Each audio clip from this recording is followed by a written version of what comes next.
Hey, it's Locksmith here. We're going to do a quick video here on changing the battery on your 4-button remote. For this task here, you will need a flat tip screwdriver. If your key ring is attached to this, no worries. You can use that for your advantage. On the back of the remote, you'll notice you have a little tab. That is to release your emergency key. Go ahead and pull your emergency key blade out and set it to the side. If your key ring's attached, all the better. Now, if you look in the remote, you'll have this little indentation here, a little indentation here. This is where a smaller flat tip comes into play. Go ahead and put your flat tip screwdriver in there. Go ahead and twist it. Come over to the other and go and twist here, because all you want to do is unsnap on the other side. Notice we have a little gap. If you've got a fingernail, put your fingernail in there.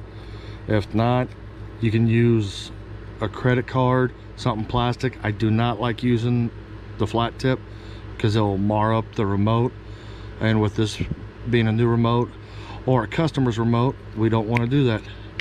Make it look professional. Go ahead, split the two halves open. Notice the battery's right here.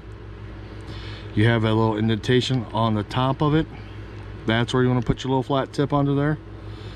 And when you put it under there, just lift up with the corner and the battery comes out. This little metal tab, make sure it stays in. Sometimes they do slide around. This calls for a CR2032 battery. We're using new remotes for these demos, so we'll turn around and replace the same battery with what we took out. Put it in, and when you put it in, you noticed I pushed against there first. That's the pressure that keeps the battery in. Take the two halves, we're going to put them together and gently squeeze,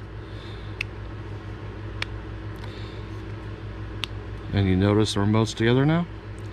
Go and put your emergency key back in, and there you go. You've just changed your battery. Thanks again for watching SgtLocksmith.